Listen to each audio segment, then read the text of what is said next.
What we're working on today is we're going to solve radical equations. You guys have already done the first couple of problems like this in the past. You have already done this. Oops.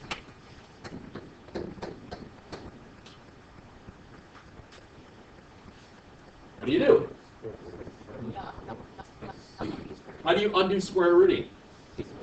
You've done this before. With square roots, just simple square roots. Okay? Okay. Well, that's what we're doing.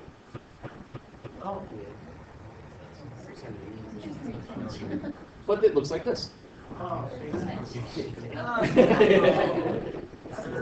Same idea.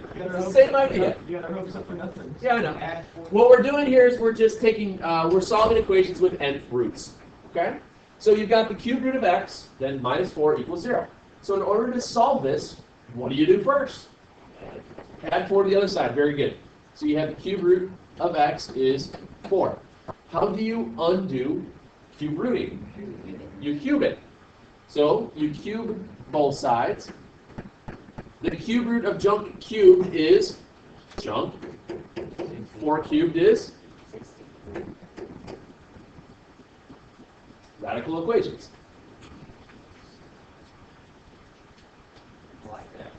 Okay?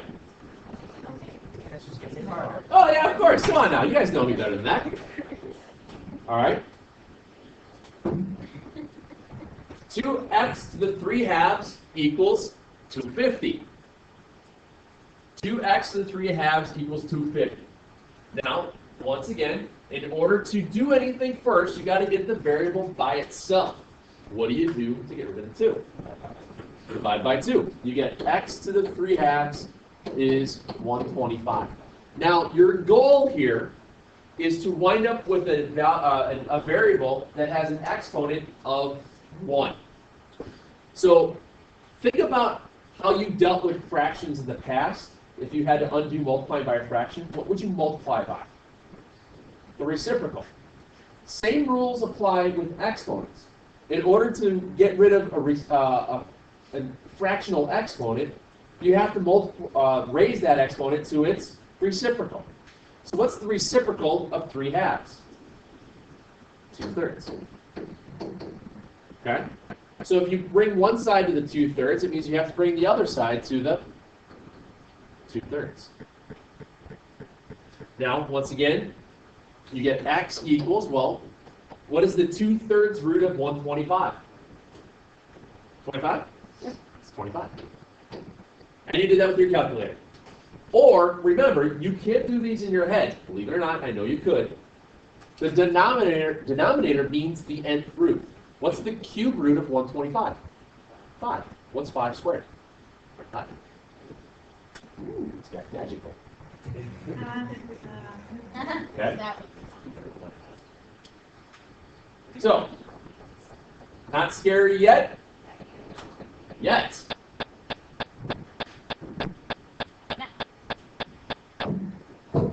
Square root 4x minus 7 plus 2 equals 5.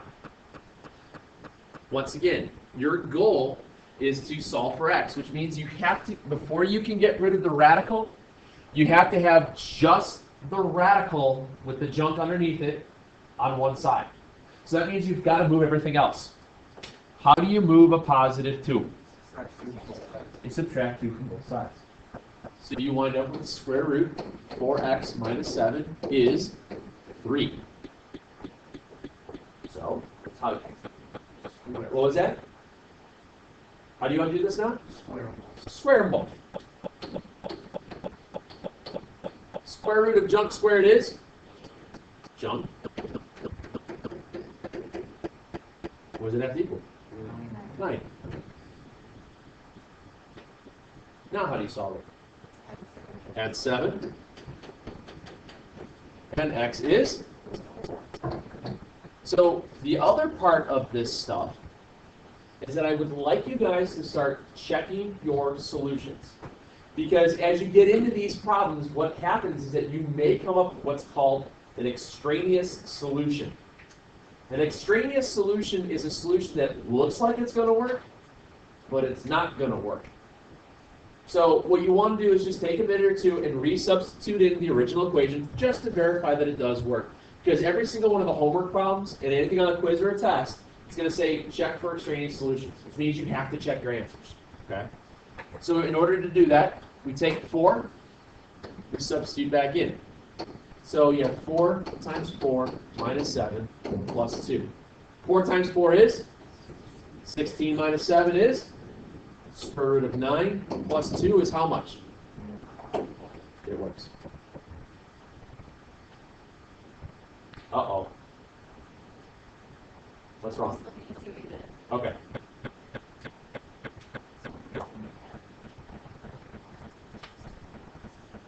Uh-huh. Okay.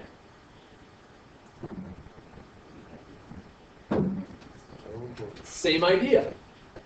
You still have square root 3x plus 2 minus 2 root x equals 0.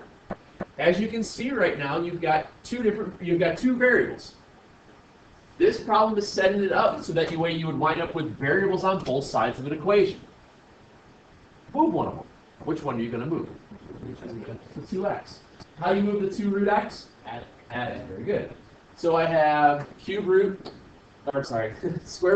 3x plus 2 is 2 root x. Nope, not at all. Get rid of the radicals. How do you get rid of the radicals? Square it. You square it.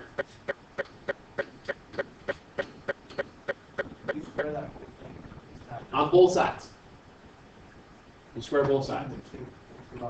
Exactly, and that's where most people screw up. So this side's easy. Square root of junk squared, junk. This part, remember, there's 2 ways to look at it.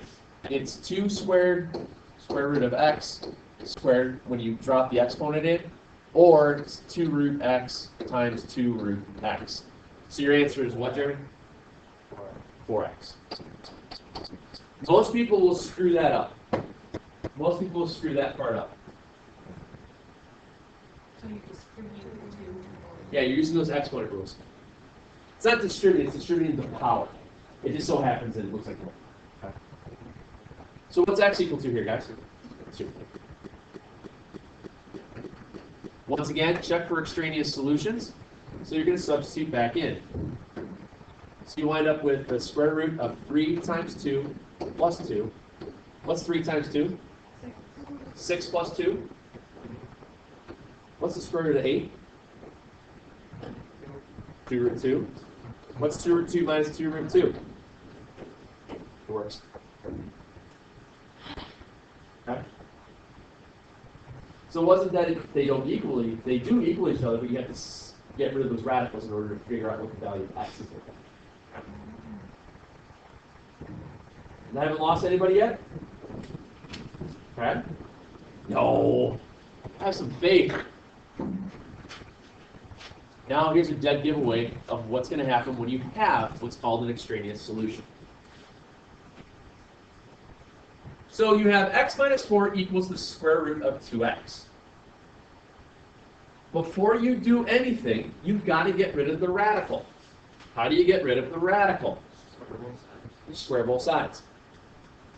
So we square both sides. You get x minus 4 quantity squared.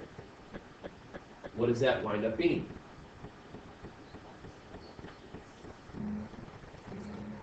Wrong. X squared minus 8. Foil it, guys. Don't get this wrong. Junk squared is junk times junk. X squared minus 8x plus 16 is 2x. Okay? Most of you guys will mess that up. Don't mess that up. Junk squared means junk times junk. Okay? From here, set one side equal to 0, just like you would before. So you have x squared minus 10x plus 16 is 0, because I subtracted the 2x. Right? Now I gotta factor it. What times 1 is 16 that you add together to get negative 10? Yeah, negative 2, negative 8. It doesn't go away, Vanessa, I know. It's like a bad dream. It's like when you woke up one day and you got your schedule in the mail last year and you saw, man, it's Murphy again. All sorts of bad. So what are your zeros? 8 and 2. Your zeros are 8 and 2. So now you have to check to see which one works, or do they both not work, or does only one of them work? So you check with 8. What's 8 minus 4? 4. The square root of 2 times 8. Well, what's 2 times 8? 16. What's the square root of 16? So 8 works. Okay. Check it with 2. That's 2 minus 4. What's the square root of 2 times 2? 2. Does negative 2 equal 2? No. So this one doesn't work. That's an extraneous solution. It looked like it could work, but it didn't work. Okay. Does that make sense what I mean by checking? That's the reason why you got to check your solutions. Okay, that's why you got to check your solutions. Because sometimes they don't always work. All right? If it is an extraneous solution, will it always have 2 answers? Not necessarily. It could just be one answer that just doesn't work. It is possible. It is completely possible. That's why we check everything. What's that? What if they got a solution? If it doesn't have a solution, then it just doesn't have a solution. All right? Not bad? Okay? Try these 3. Let me pause this here. And it's funny, it's the exact same thing that they did last hour. Before you do anything on number 8, you got to get rid of that 5. How do you get rid of 5? Divide everything by 5. So you had x minus 8 to the 3/4 is 8. How do you undo the 3/4 power? Reciprocal, 4/3. So as Vanessa always says, use your calculator. You get 16. Add 8. How many of you guys actually wrote 8? Don't lie. Because you saw x minus 8 and you subtracted it right from 16. Okay? It's a very common mistake. So x is 24, and then when you substitute back in, was it extraneous or was it okay? It was fine. Yeah, I believe. To tell you the truth, I think all 3 of these worked out okay. All right. Then lastly, on number 9, what do you do first? You add the 1. So you have x plus 9 to the 5/2 is 32. Take everything to the 2/5. So the 5th root of 32 is 2. 2 squared is 4. X plus 9 is 4.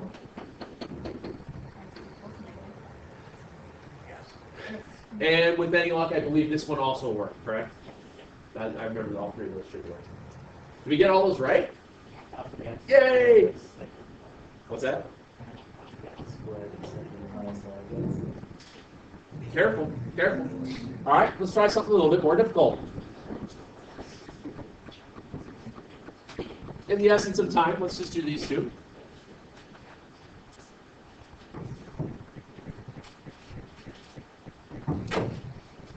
Pause again. Correction. 64 over 3? Fine. Subtract 6.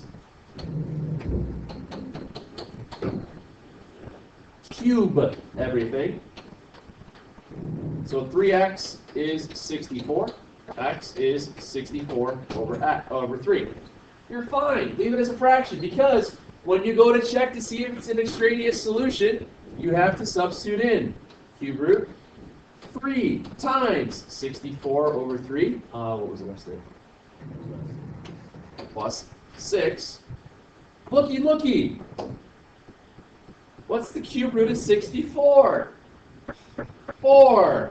What's 4 plus 6? And it works. The reason why you want to leave it as a fraction, because notice how the fraction just drops out when you substitute back in. Don't use decimals, don't do anything like that. It will drop out. So the second one was 1,000. That's right. Yeah. And you're doing it right. If you've got 1,000 something, you did it right. Okay? You did it right. So look at the other one. Subtract 5. You guys have 5th root of 2x plus 1 is 4. Everything to the 5th power? Is it, was it 1024? Yeah.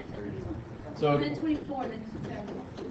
So, Oh, so it is so it's 1023. Well, it's 1235 actually. Ah, bad joke. Oh, the internet's gonna be full of my funnies. oh, I forgot. So you get 1023 over 2. So when you substitute back in, you have the fifth root of 2 times 1023 over 2 plus 1. Oh, was it plus 5, I believe? Well, lo and behold, that drops out again. And you wind up with 1024. Fifth root of 1024 was 4. Was it plus 5, I believe? Yeah, and 4 plus 5 still equals 9. Okay? Okay? Now let's really mess you up.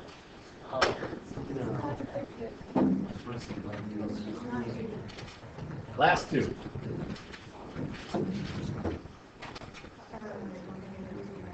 So, do we all agree you have to move the root x minus 1? Yeah. All right. So you have 6 root x equals square root of x minus 1. How do you get rid of the radicals? Square root. Square them. 6 root x squared equals 30 good. 36x. Then you have x minus 1. Subtract the x, you get 35. X is negative 1. X is negative 1/35. Does it work? No, it won't work because you can't take the square root of a negative number. Are there any solutions then? No, no solutions. That is an extraneous solution. It does not work. Okay? Oh, right, no solution after. That's fine. Yeah, remember the other one we had 8 and 2? We just crossed off the 2. That's fine to do it that way, because certainly 8 is the only solution there. So tonight, what I would like you to do, on page 441, 24 through, I think it's 52. Yeah, 52 evens.